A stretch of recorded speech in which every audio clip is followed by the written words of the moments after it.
지금부터 11월 15일 점심 정규 방송을 시작하겠습니다.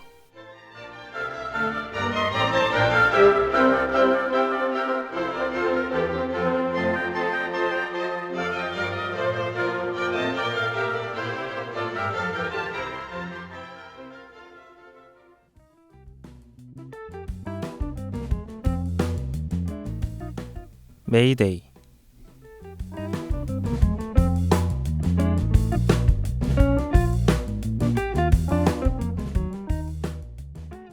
안녕하세요 하구 여러분, 항공사고에 대해 다루는 항공방송 메이데이의 진행을 맡은 이현재입니다.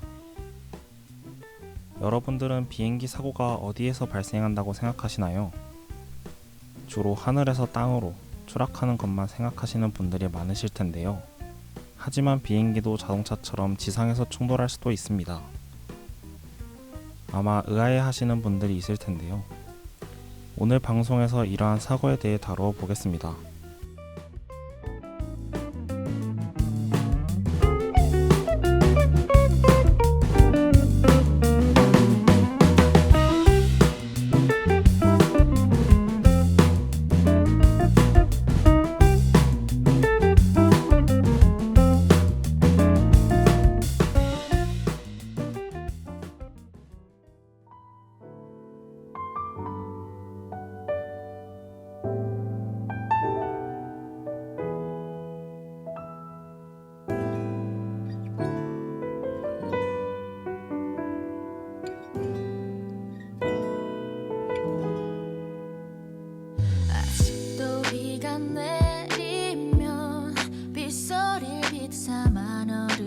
적이곤 해.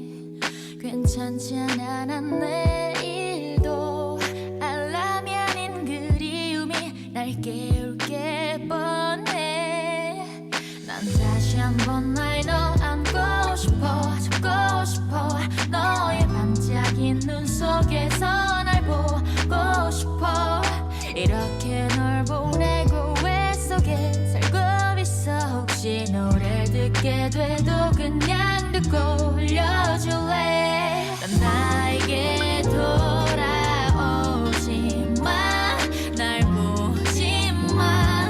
지나쳐가. 넌 행복해야 하니까 널 닮은 사람과 행복하게 살아. 오케이, 이건 널 그리워하는 노래. 뭐 절대로 하지는 마라 오해. 혹 널 내게 다시 돌아오게 하기 위해 부르는 노래는 아니니까 솔직히 말할게. I wanna go back. 이렇게 다 남아있지 내 폰엔. 하지만 이제 나는 너의 곁에. 나보다는 그녀가 더 잘 어울리는 것 같아. 웃기지만 난 너에게 지금처럼 가사거릴 뿐 아무것도 아닌 걸. 4분도 넘지 않는 이 노래에 당긴 만큼 우리가 했던 사랑은 조그맣지 않은 걸 그냥 거지라 해. 알아듣기 쉽게 너 위한 리벨 같은 소리 나는 이해 못해. 그게 아닌 당장 이 노래 멈춰. 아무 일 없던 것처럼 나를 안아줘. 난 나에게 돌아오지 마. 날 보지 마. 지나쳐가. 넌 행복해야 하니까 널 닮은 사람과 행복하게 살아. 만약에 내가 너에게 전화를 걸거나 너의 집 앞에서 널 기다리고 있거나 비가 많이 내리는 날에는 전화기를 꺼놔. 잠깐일 거야. 그건 그냥 다 쇼야. 너무 약해지지 말고 잘 생각해. 힘들어했잖아 이기적인 나의 말투와 행동. 그리고 친구를 만날 때 늘 착한 넌 항상 내 눈치를 봐야 했겠지. 넌 불행할 자격이 없어. 난 자신 없어 너만큼 좋은 여자가 되기엔. 그래서 널 놓아주는 것 말고 방법이 없어. 너에게 바라진 않아. 이렇게 돌아서지 마. 너 아닌 사람과 어떻게 행복하란 말야. 난 행복해야 하니까 네가 필요해. 난 네가 필요해.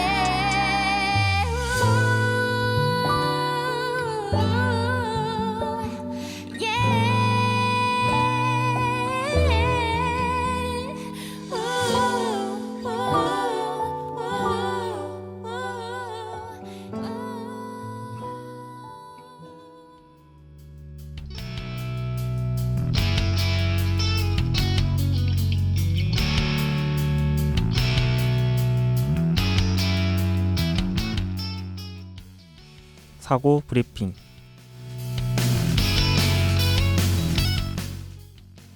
첫 번째 코너 사고 브리핑에선 사고가 나기까지의 과정을 알려드릴 텐데요.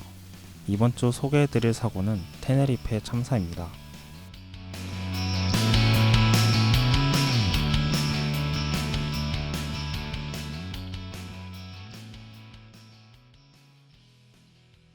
(1977년 3월 27일) 스페인령 카나리아 제도에 위치한 라스팔마스 공항의 분리 독립화로부터 공항에 폭탄을 설치했다는 한 통의 협박 전화가 걸려옵니다. 이로 인해 라스팔마스 공항은 임시 폐쇄되었고, 라스팔마스 공항에 착륙하려던 페남 1736편과 KLM 4805편을 포함한 여러 항공기들은 어쩔 수 없이 근처에 있는 테네리페 섬의 로스 로데오 공항으로 회항하게 되었습니다. 로스 로데오 공항은 시골 변두리에 있는 조그마한 공항이었기에 공항 규모도 작고 시설도 별로 좋지 않았습니다. 하지만 라스팔마스 공항의 임시 폐쇄로 이전에는 착륙했을지 전무했었던 보잉 747과 L1101 트라이스타 여객기와 같은 대형 여객기를 포함한 각종 항공기들로 가득하게 되었습니다. 이로 인해 주기장은 물론 유도로까지 항공기들로 차게 되었는데, 하필 이 날이 주말인 탓에 관제사는 단 2명밖에 없었습니다. 즉, 이 두 관제사는 평소와는 비교도 안 되게 수많은 항공기들의 접근, 착륙, 유도, 이륙까지 모두 떠맡게 되었습니다. 약 2시간이 지나고 라스팔마스 공항의 폐쇄가 해제되었고, 로스 로데오 공항에 주기하던 여객기들은 라스팔마스 공항으로 떠나기 시작하였습니다. 페남 1736편은 이륙할 준비가 다 되었지만 그 앞을 가로막고 있는 KLM 4805편은 55,000리터의 연료를 급유받고 있었습니다. 게다가 두 비행기는 당시 가장 큰 여객기였던 보잉 747이었기 때문에 페남기는 12피트 차이로 지나가지 못했고, 다른 여객기들이 이륙하는 모습만 바라보아야 했습니다. 느긋하게 급유를 완료한 KLM기는 급유가 끝나고 어린이 승객도 찾아 태우고서 이륙을 준비했습니다. 관제탑에서 두 거대한 보잉 747 여객기를 이륙시키기 위해 우선 KLM기를 활주로로 내보내고 끝까지 가서 180도 유턴하라는 일명 턴백을 지시하였습니다. 하지만 화창했던 날씨는 어느새 화산재로 인해 안개가 심해지고 있었습니다. KLM기가 활주로에 도착했을 때쯤 시야는 벌써 300m 이하로 내려가 있었습니다. 규정상 최저 시야인 700m 이하로 내려가면 이륙을 단념해야 했기에 KLM기는 다급했지만 활주로에서 유도로로 다시 들어가야 하는 페남기는 이 안개 때문에 출구를 쉽게 찾지 못하고 있었습니다. 한편 페남기는 C3 출구로 활주로를 빠져나와 평행 유도로에서 대기하라는 지시를 받았으나 이를 위해선 불가능에 가까운 135도 턴을 해야 했기에 관제탑의 실수라 생각하고 C4 출구를 열심히 찾고 있었습니다. 이 순간 KLM기의 반잔텐 기장은 스로틀을 올리기 시작했습니다. 사실 KLM기는 관제탑으로부터 이륙 후 절차에 대해 설명을 받았지만 이륙 허가는 아직 받지 않은 상태였습니다. 그 와중에 반잔텐 기장은 독단적으로 스로틀을 당겨 이륙을 위한 활주로 질주를 시작하였고, 메우스 부기장은 당황스러운 상태로 급하게 관제탑에게 리드백으로 이륙하고 있다고 보고하였습니다. 한편 KLM기의 교신을 들은 페남기에서는 자신들이 아직 활주로에 있다고 외치는데, 하필이면 관제탑의 응답 교신과 같은 타이밍에 하는 바람에 전파 간섭이 일어나 KLM기에는 OK라는 말만 들리게 되었습니다. 이로 인해 KLM기는 이륙 절차를 중단하지 않고 계속 이어나갔습니다. 이러한 사실을 모른 채 관제탑에서는 페남기에게 활주로를 비우면 연락하겠다고 지시했고, 페남기는 알겠다고 대답하였습니다. 페남기는 드디어 바라던 C4 출구를 발견하고 나갈 준비를 하고 있었습니다. 그런데 그 순간 앞에서 달려오는 KLM기를 발견하고 페남기의 그룹스 기장은 깜짝 놀라 비행기를 최고 속도로 올렸습니다.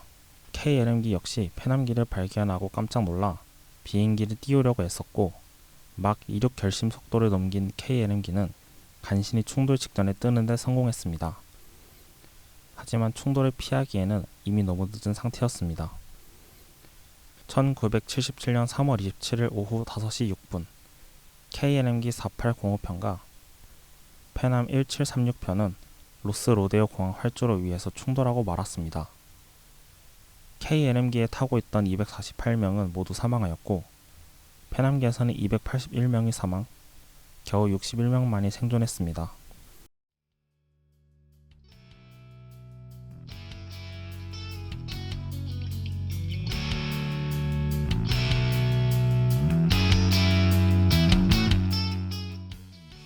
이 사건은 역대 비행사고 중 최악의 참사로 일명 테네리페 참사로 불리는데요. 과연 이 사고의 원인은 무엇일까요? 다음 코너에서 원인에 대해 다루어 보겠습니다.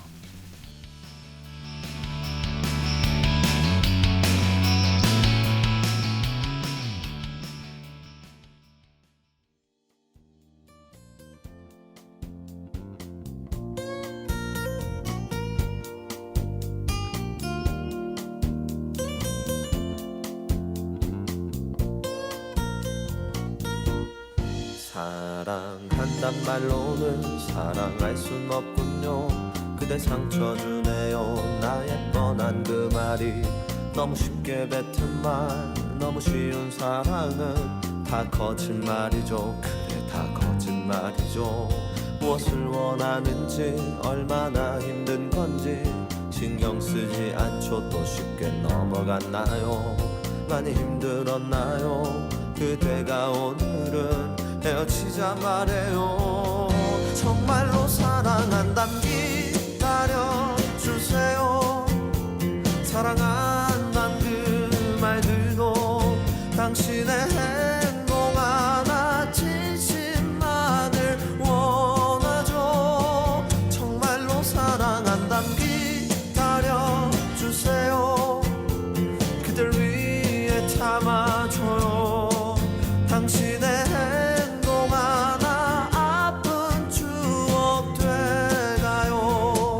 정말로 사랑한다면 정말로 사랑한다면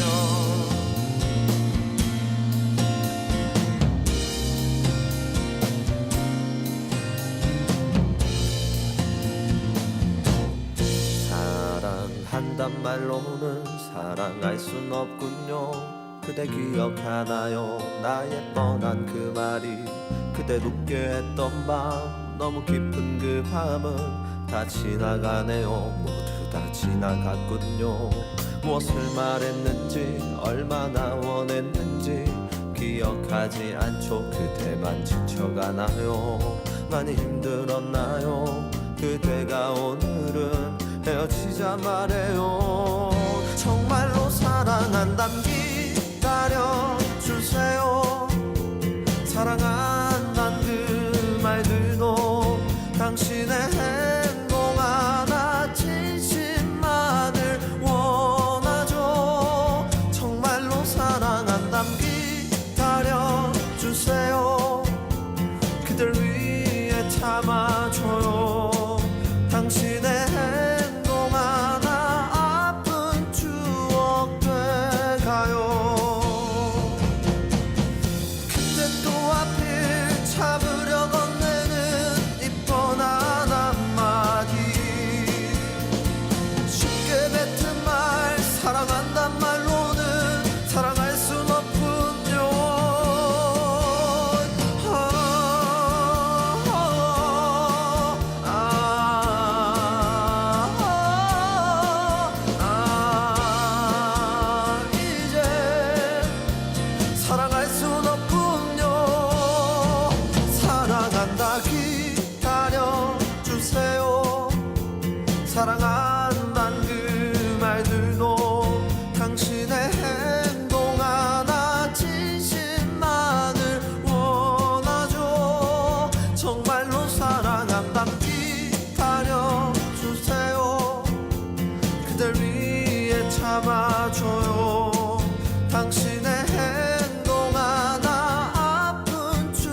원인 브리핑.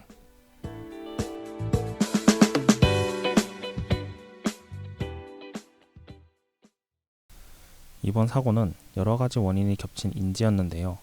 조사 결과 드러난 원인들은 다음과 같았습니다. KLM기의 경우 어떠한 일이 있어도 운항 스케줄을 어길 경우 조종사에게 벌금과 불이익을 주었습니다. 불이익 중에는 면장 박탈도 있었는데요. 이로 인해 KLM기의 반잔탱 기장은 매우 조바심을 내게 되었습니다. 이런 규정은 무리한 이륙을 시도하게 만들어 이 사건을 일으키는 원인 중 하나가 되었고, 따라서 이 규정은 이후에 개선되게 됩니다. 또한 KLM기의 반잔탱 기장은 30년 경력의 베테랑이었지만 대부분은 DC-8 기종이었고 보잉 747 기종의 비행 경력은 1500시간에 불과했습니다. 그마저도 시뮬레이터에서 비행한 시간이었고 실제 보잉 747 비행 경력은 95시간 뿐이었습니다. 해당 기체에 대한 경험 부족 또한 참사를 일으키는 원인이 되었습니다. 게다가 KLM에서는 기장의 권한이 지나치게 강했습니다. 당시 KLM기의 부기장과 항공기관사는 관제탑에서 이륙 허가를 받지 않은 것을 알고 있었지만 반잔탱 기장의 결정에 이의를 제기할 수 없었습니다. 페남 역시 사고의 원인에서 벗어날 수 없었는데요. 페남기의 승무원들은 분명히 관제탑의 재확인을 했음에도 불구하고 C4 유도로로 진행하였습니다. 비록 C3 출구가 상식적으로 말이 되지 않긴 했지만 반드시 관제탑에 통보했어야 했습니다. 또한 관제사의 실수도 있었는데요. 소규모 비행기들만 이용하는 공항이다 보니 대형기를 관제해본 경험이 없었습니다. 이것이 문제의 C3 출구로 유도하는 결과를 낳게 되었는데요. 게다가 관제사들은 사고 당일에 있었던 축구 경기를 라디오로 듣고 있을 정도로 관제 업무에 대한 집중도도 떨어진 상태였습니다. 게다가 공항의 열악한 장비들이 희생을 더 키웠는데요. 지상 레이더가 없던 탓에 안개 때문에 보이지 않는 여객기의 위치를 파악할 수 없었습니다. 또한 사고가 난 이후 서방 장비의 부족으로 화재 진압은 고사하고 인명 구조조차 제대로 할 수 없었습니다. 이 사고 이후 이번 사고와 같이 전파 간섭으로 인한 오해를 방지하기 위해 관제탑의 관제 방법이 달라졌는데요. 이 사고 이후 관제탑은 항공기를 진짜로 이륙시킬 때만 이륙이라는 단어를 언급하도록 규정이 변경되었습니다.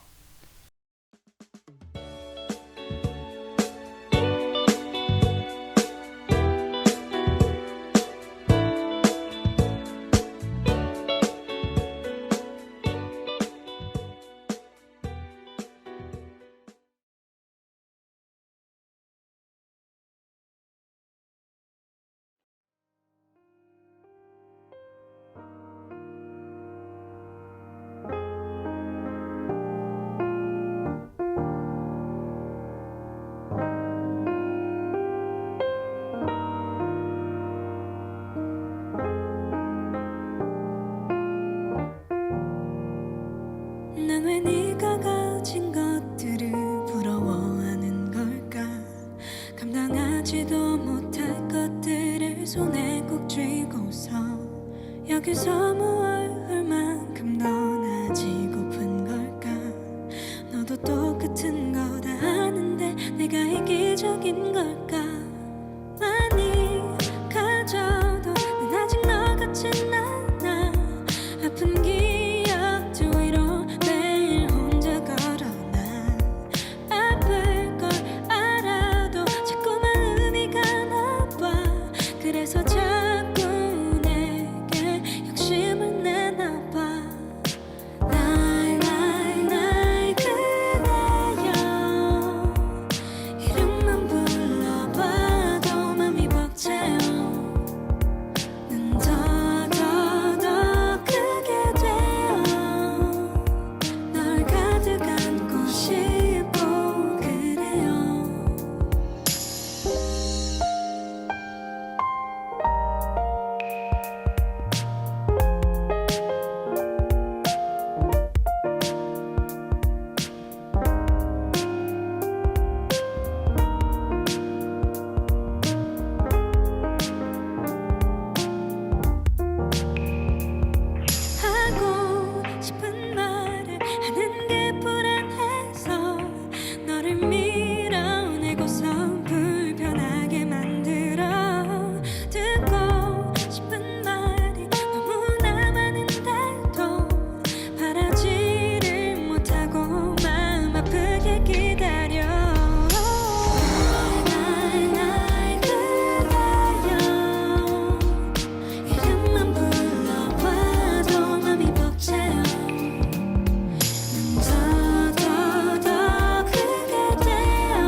지금까지 들으신 메이데이, 제작 및 진행의 이헌재, 기술의 이종윤이었습니다. 감사합니다.